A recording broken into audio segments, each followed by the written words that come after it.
гарах мэргэжил сонголтын үе шатыг зөв хийх тийм мэдээлгүйгээс болоод буруу чиглүүлэх аюултай байдаг. Тиймдээ ч бидний одоо бүтээсэн 10 сурал хичээлбэл судалгаан дээр үндэслэн мэргэжлийн байгууллагуудыг явуулдаг яг тэр агуулга дээр үндэслэж гаргасан байна. Тэгэхээр мэргэжил сонголтыг зөвхөн хэн нэгний нөлөөгөөр биш, ирээдүйн эрэлт хэрэгцээ, өөрийнхөө одоо олон жилийн одоо хүсэж мөрөөдөж байгаа мөрөөдөл, өөрийнхөө ур чадвар, хөдөлмөрийн эрэлт хэрэгцээгээд олон хүчин зүйлийг харгалзан үзэж сонгох шаардлагатай гэдгийг тухайн хүүхд ойлгоод авчгаараа өөрийнхөө хүсэж мөрөөдөж байгаа мэргэжил дээрээ судалгаа хийх тийм чадварыг суулгах нь бидний зорилго байна. Тэрнээс биш энэ мэргэжил ирээдүйтэй шүү гэж ингэж хязгаарлаагүй. Тэгэхээр ер нь бол дэлхийд дээр 5,000 гаруй мэргэжлүүд байдаг гэсэн шүү дээ. Тэр олон мэргэжлүүдэд аль нь тэр хүүхдэд тохирохын гэдгийг тэр хүүхэд өөрөө сонгох тийм чадрыг олох нь бидний зорилго байсан. Тиймдээ ч бид нар яг энэ 10 хичээл дээрээ тусгаж гисэн байна. Үүнээс гадна хэлэхэд бол өнөөдөр эрэлттэй байлаа гэд маргааш 5 жилийн дараа 10 жилийн дараа бас эрэлттэй байна гэж хэлж 100% чадахгүй. Тийм болохоор бол өнөөдөр бид нар яг энэ мэргэжлүүд л эрэлттэй гэдэг юу бол ерөөсөө дуртахгүй байгаа. Тэгээ яг хэлсэн аав ээж нар өөрсдөө бас туршлагагүй, өөрсдөө тийм мэргэжил сонголтын талаар хизээ зөвлөгөө авч байгаагүй хүмүүс болохоор хүүхдүүдтэй бас зөв зөвлөгөөг өгч чаддгүй, алхмуудыг мэддэггүй байдаг. Тийм болохоор магадгүй эцэг их нь хүүхдүүдтэйгээ цуг суугаад эсвэл бас тусдаа суугаад ч юм уу энэ 10 цуврал хичээлийг үзчихэд бол миний бодлоор буруутгах юмгүй юм шиг санагдсан. Тэгээд ажил мэргэжлийн уралдаан дээр эцэгчүүд нь хүүхдүүдтэйгээ цуг ирээд яг сонирхсан чиглэлийн тэр мэргэжлийн хүмүүстэй уулзаад тэгээд зөвлөгөө авчиж байгаа байхгүй. За танах сурахад ямар хүндрэл гардггүй. За энэ сургууль энэ мэргэжлээр сурахын тулд ямар ур чадвартай байх хэрэгтэй тийм ээ. Ямар чиглэлийн хичээлдээ сайн байх хэрэгтэй гэдэг юм уу тий. Тэгээд гарсны дараа хэдэн төрлийн цалин авах боломжтой юм ажлын байр хэр олдож их байдгийн ирээдүй байгаа юу гэдээ бидээс яг ажиллаж байгаа салбарт нь ажиллаж байгаа хүнээс нь зөвлөгөө авчиж байгаа болохоор тэр маш олон салбарын хүмүүсээс зэрэг зөвлөгөө авах боломжтой учраас энэ ажил мэргэжлийн өдөрлөг бол их ач холбогдолтой их тустай юу болсон байгаа арга хэмжээ болсон байгаа. Ерөнхий боловсролын сургуулийн сургалтын хөтөлбөрт оруулна гэдэг юм уу? Өөр бусад байдлаар нэг ийм л гажуудлыг засчих юм бол хүүхдүүд магадгүй нөгөө 15% мэргэжлээ зөв сонгоод байгаа юм чи ядаж 30% зөв сонгодог болох юм байна гэдэг юм уу? Нэг ийм гаргалгаа анзаарсан зүйл байна уу? Миний зүгээс харахад энэ бол зүгээр эхлэлнэ гэж би бол харж байна. Мэдээж Америк төгсөгчид, энэ Америк төгссөн залуучууд энэ үйл ажиллагааг ингэж эхлүүлж байна. Энийг мэдээ цааш нь хэрхэн авч яваад мэдээж энэ хүмүүс цаашаа энэ үйл ажиллагааг дэмжин ажиллана. Дээрээс нь цааш нь энэ салбар дээр яг энийг цааш нь илүү хөгжүүлэх хүмүүс байгууллага байх юм бол бас энэ хүмүүстэй холбогдоод илүү бас дэлгэрэнгүй арай өөр байдлаар бас одоо ажиллаж болох байх гэж бодож байна. Таны төрөвчийн асуудал холбож хэлэхэд одоо хинтээ хамтарч болох бай. Тэгээд ингээд энэ сайн дурынхны одоо идэх их болж байна гэдэг. Тэгэхээр энэ ажил мэргэжлийн одоо чиглэл баримжааг өгөхөд бол заавалчгүй одоо ингээд нэг мундаг зохион байгуулалтанд ороод байх ч үндсэндээ шаардлага байхгүй л дээ. Яагаад гэвэл энийг бол зүгээр ангийн багш нь ангийнхаа хүүхдүүдийн аав ээжийн 7 хоногт нэг аав нэг ээж ирээл өөрийнхөө мэргэжлийн сайхан тал, хүндрэлтэй тал юу гэдгийг тэрүүнийгээ бүгдээрээ ангийнханд нь ингэж ярьж өгөөд тий. Тэгээд тэрэн дээрээ хилцээд ингүүл гоё байдгийн ингээд мэргэжлээ сурахад ийм мэргэжлэр бол одоо юу яадгийг сахилгаар шалгалт авдгийн тий. Тэгээд одоо анхаарах хэрэгтэй зүйлүүд ийм байдгийн ингээд зөвлөд авах юм бол хүүхдүүдэд тэрний хэрээр сонголт нь бий болоод эхэлж байгаа. Одоо өнөө уншаагүй номны тухай асуух асуулт гарч ирэхгүй шүү дээ. Тэгэхээр юугаач асуух юм бүү мэд тэгэл ингээд хүүхд харанхуйд байсаар байгаа л тэгэл нэг humныг таарсан юмдаа ингээд ер нь шалгалтаа өгөөл яваад өгч штэ. Тэгэхээр ингээд нэг хамгийн наад захын зах зохиос нь ингээд мэрэгжлийн онцлогийг ингээд яриад өгөхөд бол энэ бол маш том дэвшил болно. Тэгэхээр бидний хувьд бол зөвхөн үлгэр жишээ үзүүлжтэй ингэж болдгиймаа гэх. Тэгээд одоо энэ нэг мэрэгжлийн ориентац өгөх одоо энэ нэг 10 хичээл энэ бол багш нарт эцэг эх нарт бол бас нэг юм зүгээр нэг баримжаа, чиг баримжааг гаргаж өгж байгаа л хэрэг. Цаашид энүүн дээр тулгуурлаад энүүнийг улам одоо баяжуулаад явхад бол заавалчгүй одоо нэг мэрэгжлийн хүн ирээл ингэдгийг ингэ зааварчлага өгөх шаардлага байхгүй. Одоо ингээд энэ ярилцлага гарсны дараа магадгүй ийм санал гарч болох юм гэж бодоод байна л та. Нөгөө нэг сургуулаараа юм уу нэг дүүргээрээ магадгүй нөгөө 60-аас хоцорсон сургуулийн нийгмийн ажилтнуудыг нийлүүлж хагаад бас ийм зөвлөгөө гэдэг юм өөрсдийгөө бэлтгүүлээд нийгмийн ажилтнуудаа бэлтгүүлээд сургуулиуд бид нэр ийм сургалт авмаар байна. Аль эсвэл мэрэгжил сонгох өдрөлгийг зөвхөн манай дүүргийн сургуулиуд дээр юм уу манай тэр нэг сургууль дээр цогцлбор дээр ч юм уу зохион байгуулад өгөөч гэдэг юм уу. Ийм хүсэлт ийм шин чанартай ярилцлагын дараа жоохон түлхүү гардаг. Манайх руу хүртэл ингээл яриад тэгээд идэг л да. Тэгэхээр ийм дараагийн үргэлжлэх боломж юу вэ? 12 сар хүртэл. Магадгүй тэрнээс цаашаа ч гэсэн залгамж чанараа алдахгүй ингээ үргэлжлээд явбал тэгэхээр бид нэр бол энийг цаашаа одоо үргэлжлүүлнэ гэж бодож байгаа. Гэхдээ аливаа зүйлийг далаацтай хүрээтэй хийхэд бол бас санхүүжилт их чухал байдаг. Тэгээ бид нар бас энийг үргэлжлүүлэхийн тулд бас санхүүжилт хайж байгаа.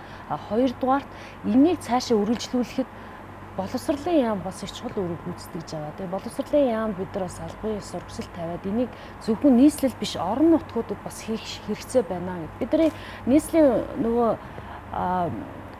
нийслэлийн одоо нийгмийн ажилтнуудад ингээд суралт өгч яхад орон нутгаас биднэрт бол хандаад манай одоо дорндод очиж хийгээч, увсад хийж өөрчөө гэдэг ийм хүсэлтүүд ирсэн.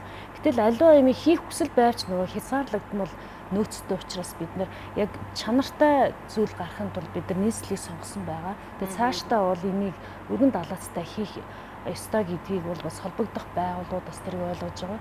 Тэр энэ мэрэгжил сонголтын чиг баримжаа өгдөг сургалт зөвхөн манайх бас хийж байгаа юм биш. Энэ хөдөлмөрийн бирж бас хийдэг.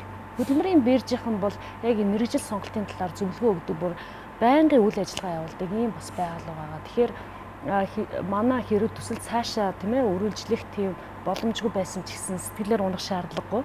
Тэр 10 видео хичээлээ үзэхэд л ер нь мэрэгжил сонголтод юу нөлөөлдөг, мэрэгжил сонголт хийхэд би одоо юу хийх ёстой вэ гэдгийг маш их системтэй ойлгох бүрэн боломжтой. Тэгээд хөдөлмөрийн биржтэй бас очиж энэ зөвлөгөөг бас авч болно. Бидний ярилцах хугацаа өгч जैन. Тэгэхээр нөгөө нэвтрүүлэг эхлэхдээ бид холбооны тухай ярьсан тийм ээ. Тэгэхээр холбооноос хэрэгж байгаа олон нийтийг хамруулсан үйл ажиллагааны тухай ярьж эхэлсэн учраас холбоо дотооддоо нөгөө гишүүдэд хөгжүүлэх гэдэг юм уу, үйл ажиллагаагаа эрчимжүүлэх, илүү сонирхолтой болгох чиглэл тийм үү, магадгүй хэрэгжүүлдэг төсөл хөтөлбөр ийм арга хэмжээнүүд байж болох юм л да. Тэрийг бас сонирхъя гэж бодож байна. Төгсөгчдийн холбоо нийтдээ 1000 гаруй гишүүдтэй. Одоо улам бүр нэмэгдэж байгаа Fulbright-аар явж байгаа гишүүд маш их манай одоо холбооны гишүүн автоматар болдог л доо. Тэгээд тийм учраас бид нар дотоод гишүүдтэй зориулаад хоёр төрлийн арга хэмжээ зохион байгуулдаг. Тэр нь болохоор одоо ингээд Америкийн баяр наадмууд гэдэг шүү дээ, тий. Тэрийг одоо жишээлбэл тусгаар тогтнолын өдөр гэдэг 7 сарын 4-нд болдог арга хэмжээг зохион байгуулдаг өргөн далаацтайгаар тэнд манай 100-аас 200 гишүүн байн ирж оролцдог. Нөгөөтэйгүр 2 сар тутамд нэг удаа happy hour гэх нэртэй одоо networking тий залуучуудыг хооронд нь танилцуулж, уулзуулж одоо санаа оноо өөр бас зөндөө олон төслийн санаа байгаа. Тэд нар хоорондоо танилцаад манай Америк төгсөгчд маань уулздаг байгаа. Тэгээд бас нэмж хийлэхэд өөр нэг олон хэд хандсан арга хэмжээ зохион байгуулдаг. Тэр нь болохоор сар болгон манай Америк төгссөн alumni буюу одоо төгсөгч маань өөрийнхөө мэргэжлийн талаар насад орчин номын сан дээр American Corner одоо Америкийн төв дээр өөрийнхөө мэргэжлэр яаж Америкт сурсан талаараа ярилцлага лекц хийдэг. Тэрэн дээр бас ирээд мэдээлэл авч болно. Одоо энэ 9 сарынх нь Харвардд төгссөн архитектор 9 сарын 4-нд тийм Харвардд төгссөн алдар сайхан гэдэг бүсгүй юу ярилцлага өгөх байгаа. Одоо лекц тавина. Тэрийг бас ирж сонирхоорой гэж хэлмээр байна. Хүмүүс нөгөө нэг мэрэгжлийн сонгох уу гэдгийг асуухаас гадна ард талд нь хоёр дахь асуулт нь заавал гадаадад яаж сурах вэ байсан байх гэж ингэж бодоод байна л да. Холбооны нэртэй холбоотойгоор ч юм уу ийм хандлт их байсан. Саруулын хийсэн одоо сар болгон лекц болдог гэсэн чинь тэрэн дээр ирэх юм бол хамгийн тохиромжтой. Яаж нөгөө тэтгэлгийг хойчих уу? Тэтгэлгийг хойжоод тэн суралцж байхдаа ямар туршлага хуримтлуулав гэд яг нөгөө бодит тэм туршлагыг олж мэдхэд тэр сар болгоны тэр лекц их чухал үүрэг гүйцэтгэдэг тийм. Сар болгоны яг эхний 7 хоногийн 5 дахь өдрийн 4 цагаас Америкийн нацагт орж номын сан Америкийн төв дээр болдог байгаа. За бидэнтэй харилцсан та бүхэнд баярлалаа. Тэгэхээр бид үргэлжлүүлээд нэвтрүүлгийн төгсгөлд бэлэн болсон анимашныг маш товчхон байдлаар үзүүлнэ. За илүү дэлгэрэнгүй мэдээллийг цахим хаягаар ороод за YouTube-д ч юм уу видеонд байрласан байгаа учраас маш товчхон ойлгомжтой учраас эцэг эхчүүд хүүхдүүдтэйгээ хамт гэртээ суугаад хаана л бол хаана гар утсан дээрээ ч гэсэнтэй ингээ үзэх юм боломж байгаа. Тэгэхээр энийг бол бид маш товчхон байдлаар үзүүлье. Ингэж үзүүлэхийн өмнө та бүхнээс магадгүй нөгөө сурагчдад хандах юм уу тэдний эцэг эхчүүдэд аль эсвэл нөгөө сургуулийн орчинд ажиллаж байгаа тэр хүмүүс багш нарт ч юм уу хүүхдүүдэд илүү их зөвлөдөг тэр хүмүүст хандаж хэлэх үг юм уриалга байгаа болов уу гэж ингэж бодож байна. Одоо энэ мэргэжлээ хамгийн гол хүн зөв сонгож иж 4 жилийн үр бүтээлтэй явна тийм ээ. Дээр нь тэр хүний амьдрал тэр чигээр шийдэгдчихэж байгаа хэрэг. Тэгэхээр яг нэг мэргэжил сонгох төвшөндөө ирж байгаа ахлах ангийн үед нь ялангуяа эцэгчүүд нэг анхаарч хүүхдтэйгээ мэргэжлээ зөв сонгоход нь бас оролцож байгаасаа тийм ээ хамтраад ингээд гэр бүлээрээ шийдвэрээ гаргаж байгаасаа гэдэг дээр нь л гол ямар уриалмаар байна л да. Маш амжилттай хэрэгжсэн зөв сонголт гэрэлт ирээд өгөж төсөл хөтөлбөрийн тухайд мэдээлэл өглөө үргэлжлүүлээд бид мэдээж амлсан ясаараа видеогоо үзүүлнэ. 9-р сарын уулзалтанд үзэгч та бүхнийг урьж байна. Тэгэхээр 12 сард ажил хүлээлцэх явцад юм уу магадгүй үүний дараа шинэ ном гарангууд та бүхэн нөгөө нийт ажлынхаа тухай юм уу нийт үр дүнгийн тухайд эргээд ярилцах юм боломж бүрдэх байхаа гэж ингэж найдаж байна. Амжилт хүсье. Бидний тамтаас үзэгч та бүхэнд баярлалаа. Баярлалаа. За баярлалаа. Америкч төгсөгчдийн холбоо үзүүлж байна. Мэргэжил сонголт.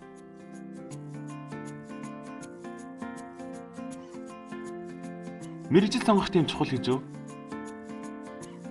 Ер нь бол мэргэжлээ сонгохгүй байж болно л доо. Тэгвэл бидний амьдрал илүү амар байх байсан. Өдөржингөө зурагт үзэж, Facebook ухаад ажил хийхгүй хүссэн цагтаа унтаж хүссэн цагтаа идэх ямар сайхан гэж бод. Аз жаргал гэдэг магадгүй энэ л бах. Гэхдээ чи нэг бодоод үзээч. Нэг л өдөр чи том болно. Чиний амьдралын цаг хугацаа салхинд хийсээр л. Чамайг ямар ирээдүй хүлээж байгаа бол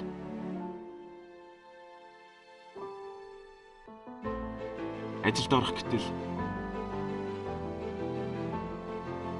хайртай охин чинь чамайг тоохгүй.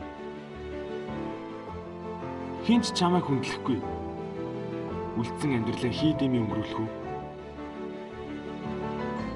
Та нар ийм ирээдүй хүсэж байна гэж юу? Мэргэжил гэдэг бол тодорхой ажил хөдөлмөрийг эрхлэхэд шаарддаг мэдлэг чадвар, дадлын цогцыг хэлдэг. Ингэхэд мэргэжил сонголтод ямар хүчин зүйлс хамгийн их нөлөөлдөг юм бол модонд орсон мэргэжил, гоё санагддаг мэргэжил, өндөр цалинтай цэвэрхэн ажил, найз нөхдийн нөлөө, дуртай хичээлээсээ болоод нэр хүндтэй сургуульд орох гэж авьяас чадвараа буруу тодорхойлох, сонирхлоо мэдэхгүй эсвэл эргэлзэх.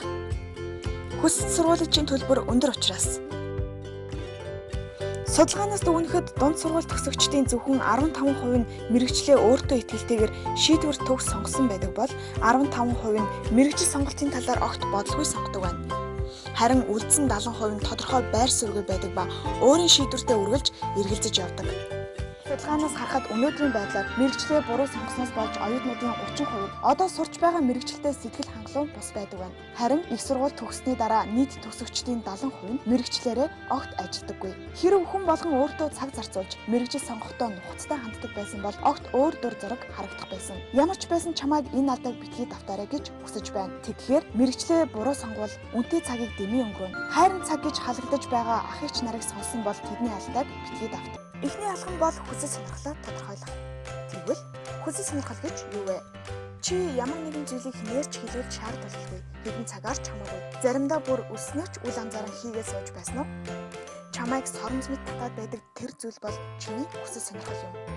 Гэхдээ Facebook ухаж эсвэл интернетээр дэмий сэлгүүцхийг тооцохгүй шүү. Өөрийгөө сайн ажигласны дараагаар чамайг сайн мэддэг гэр бүлийн гишүүд болон найз нөхдөөсөө би юунд сайн бэ? Та нар намайг ямар авьяас чадвартай гэж бодож байна вэ гэд давхар асуугаад үзээрэй. Чиний огт анзаараагүй юмыг тэд нар анзаарсан байх магадлалтай. Хэрэв чиний ажиглалтаас огт өөр зүйлсийг тэд хэлж байвал чамд нэгээс олон авьяас байхыг үгүйсэхгүй. Жишээ нь NBA-гийн зарим алдартай тамирчид мэргэжлийн сагсан бөмбөг тоглохын хажуугаар дуудулж өөрийн цомгоо хүртэл гаргасан байдаг. Авьяас чадвараа тодорхойлно гэдэг мэрэгчлээ зөв сонгох урт аяны зөвхөн мэдхийн хэсэг билээ. Өнөөдөр нийгэмд хэрэгтэй бидний мэдх мэдгүй бүхэл мэрэгчлүүдийг нийлүүлээд хөдөлмөрийн зах зээл гэж ойлгож болно. Альва зах зээл эрэлт нийлүүлэлтийн зарчимдэр оршин тогтнодог. Эрэлт нь нийлүүлэлтээсээ давбал илүү үн цэнтэй болдог. Харин нийлүүлэлт нь эрэлтээсээ давбал үн цэн нь буурдаг. Бидний сонгох гэж байгаа мэрэгжилч гэсэн адилхан. Тийм болохоор мэрэгчлээ сонгохоос өмнө хөдөлмөрийн зах зээлийн эрэлтийг сайн ойлгож судлах нь чухал. 2014 онд бэлтгэгдсэн мэрэгчлэлтнүүдийн 50 орчим хувийг нийгэм хүмүүнлэгийн ухааны чиглэлд эзэлж байгаа ч энэ салбарын мэрэгжлийн эрэлт ирээдүйд багасж, инженер, технологийн холбогдлолтой нарийн мэрэгчлүүд, сантехникч, мужаан гэх мэт мэрэгсэн ажилчдын эрэлт нэмэгдэх хандлагатай байна. Энгийн судалгаан дээр үндэслэн ирээдүйн мэрэгчлээ хамтдаа сонгоцгоё. Нэгдүгээр алхам: суур төсөөллөө бүрдүүлэх. Суур төсөөлөл бүрдүүлэх хамгийн хялбар аргуудын нэг бол уран сайхны болон баримтат кино үзэх юм. Сонирхож буй мэрэгчлийнхаа онцлог, ажлын орчин, тухайн салбарт амжилт гаргасан хүмүүсийн тухай кинонуудыг үзээрэй. Мөн хүмүүсийн бичсэн намтар сэтгэгдэл, ажлын тэмдэглэл, нийтлэл, сурвалжлага олж уншиж төсөөллөө улам баталгаажуулах хэрэгтэй. Ингэх явцдаа чи сонгосон мэрэгчлэр ажиллаж байгаа мэтээр гол баатрийнхаа оронд тавиад үзээрэй. Дурддаж буй цаг мөч нөхцөлд чи ямар шийдвэр гаргах байсан бэ? Юу хийх вэ хэмээн төсөөлөд бодоорой. Төсөөлөл чинь таалагдчих байна уу? Тэгвэл 2 дугаар алхам: бодит байдлыг шалгах. Таны ойр дотны хүмүүс, найз нөхөд, эсвэл хэн нэгэн танилтаа нь таны сонирхож байгаа мэрэгчлэр ажиллаж байгаа юм биш үү? Тэгвэл тэр танилаасаа огт нэрлэхэлгүй. Тэнэг байх таа гэж бодсон ч асуултаа нуулгүй асууж лавлаарай. Болж өгвөл ажил дээр нь очиод орчинтой танилцаж, боломж гарвал дадлагаар ажиллавал чи жинхэнэ супер болно. Энэ мэтчлэн нэг биш нэлээд хэдэн хүмүүстэй уулзаад үзээрэй. Эцэн чи ирээдүйн амьдралаа зохицлоож 20-30 жил магадгүй тасралтгүй ажиллах мэрэгчлийнхаа талаар судалгаа хийж байгаа тул энэ боломжийг олбол харамсан шүү.